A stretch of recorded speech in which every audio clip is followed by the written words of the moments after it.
The Dallas Mavericks had a pretty terrible season, especially when you put into consideration how elite of a team they were on paper, especially after the Kyrie Irving trade. For starters, they couldn't guard a parked car. They were ranked 25th in defensive rating and 18th in points in the paint. And I don't care how great of an offense you have, you can never, and I mean never, overcome the bad defense. And tons of more unknowledgeable fans love to say that defense doesn't matter because nobody plays defense anymore in this era of basketball. And here's why I strongly disagree with that. Any team that's ever won an NBA Finals has had an elite defense. Last year, when Golden State won it, they were the second best rated defense that season. The years prior, the Milwaukee Bucks were 9th best, the 2020 Lakers were ranked 3rd, the 2019 Toronto Raptors were ranked 5th, and I'm sure you get the point. The only real anomaly to this argument in recent years is the 2016 Cleveland Cavaliers. They were ranked in the 20s and still won a championship. But of course, they had arguably the greatest player of all time, LeBron James. So to me,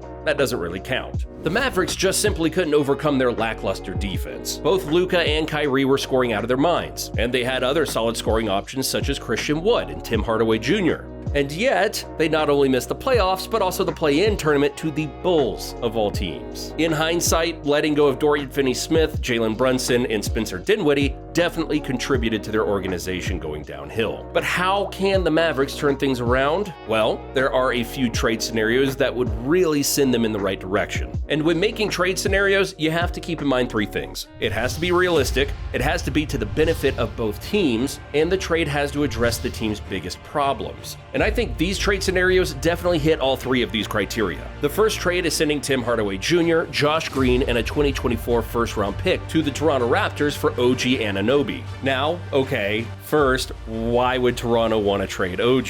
Well, the Raptors are reportedly looking to shake things up. And plus, if they bring back him and Pascal Siakam, they would have little money to sign quality players in free agency. So they would basically just be starting the 2024 season with the exact same team from last year. And this same exact team hasn't really accomplished anything since 2019. And even then, that was mostly Kawhi Leonard, to be honest. It's sort of how the Indiana Pacers traded away Domantas Sabonis to the Kings. They traded him away not because he was a bad player, but because things simply weren't working, and they needed to make a major change and retool. And it seems to be working, because now they have a talented young core of Halliburton, Miles Turner, Benedict Mathurin, and a few others. And the Raptors' biggest problem this season was three-point shooting. They were the 3rd worst shooting team in the NBA. So bringing in Hardaway Jr., who shot 38%, and Josh Green, who shot 40%, would give Siakam the needed shooters and spacing he needs to succeed. Now, for the Mavericks, this would obviously be huge, and this specific trade alone wouldn't make them a super team. But all I'm going to say is if they had had OG last year, they would have made it out of the Western Conference Finals. He averaged 16 points, 5 rebounds, and 2 assists while shooting 38% from 3 on 5.5 attempts per game.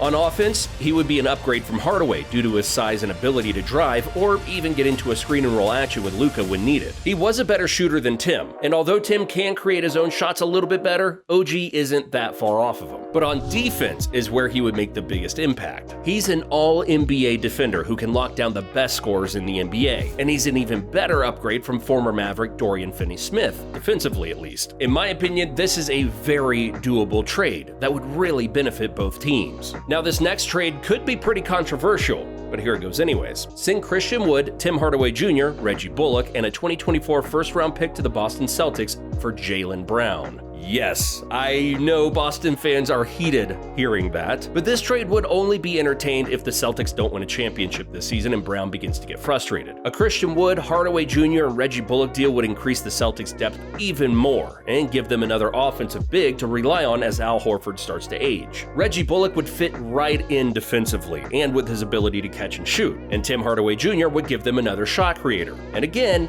this trade should only be entertained if the Celtics don't win the finals. Now, on the Mavericks side of things, this would be amazing. And this with or without Kyrie Irving. With Kyrie, this would be considered a super team. 3 guys who will without a doubt all average over 24 points a game. And for this team to work, they absolutely must fill out the rest of the roster with 3-and-D guys like Jay Crowder, Torrey Craig, Wesley Matthews, and other players kind of in that same category. And the relationship between Brown and Irving has drastically improved since their time in Boston together. Brown said this: "It's been a lot of growth and interesting to follow. Being a teammate of Kyrie, we got into it a lot. We didn't see eye to eye the majority of the time he was here. And since then, it seems like our relationship has improved. We've been able to talk to each other. We've been able to understand where he's coming from."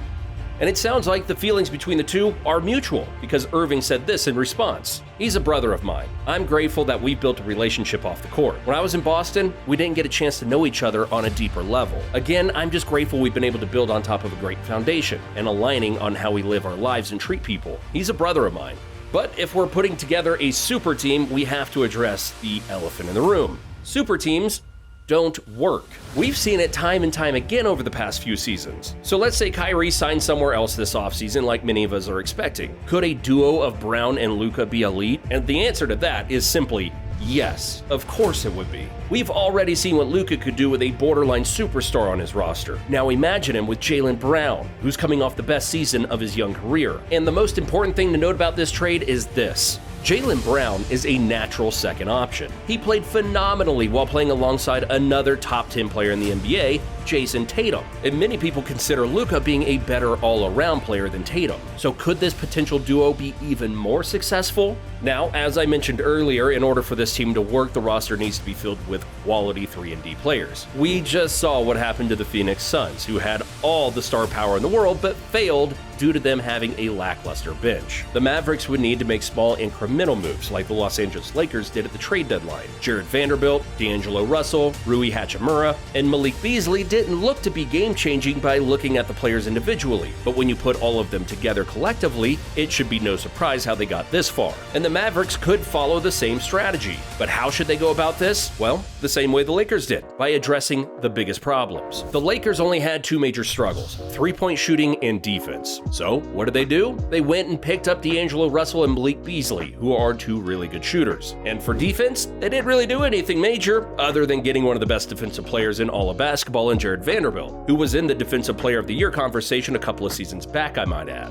And so again, what are the Mavs' biggest concerns? That would definitely be defense and defensive rebounding. There are many small moves they can make that would add up big time. For defensive rebounding, there are players like Bobby Portis, Clint Capella, Wendell Carter Jr., and Jonas Valanciunas, who are elite rebounders, and I'm sure there are other cheaper rebounding options if those players are out of their price range. And for overall defense, if you can't get an OG or even a Dylan Brooks, you should target defenders like Royce O'Neal, Torrey Craig, Grayson Allen, or Nickeil Alexander-Walker. And when it comes to rim protecting, any upgrade would be beneficial. They don't have to try and get a Rudy Gobert or Brook Lopez, but other really good options would be Daniel Gafford from the Wizards, Nick Richards from the Hornets, Bismack Biyombo, and again, Clint Capella. These all would be major moves that would really set the Mavericks in the right direction. A potential starting lineup of Luka, Jaylen Brown, Royce O'Neal, Maxi Kleber, and a Nick Richards or Bismack Biyombo would change the tides defensively. And of course, adding Brown would increase their offense too. This next trade, while it looks good on paper, it's highly unlikely due to teams usually being hesitant to trade players within the same conference. And not to mention, it also doesn't address their two biggest problems. I'm talking about sending Christian Wood, Jaden Hardy, Josh Green, and Reggie Bullock to the Minnesota Timberwolves for Karl Anthony Towns. A duo of Luka and Towns sounds pretty interesting. But the Mavs' two biggest problems are defensive rebounding and defense in general, and we all know the Big Cat is one of the worst defensive bigs among all the other all-star caliber bigs in the league. He would basically be a better scoring Christian Wood,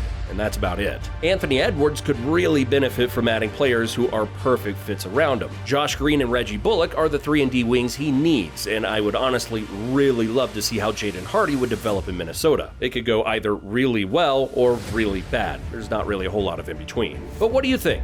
What should the Dallas Mavericks do this offseason to assure success for next season? Let us know in the comments down below. Thanks for watching, and we'll see you in the next one.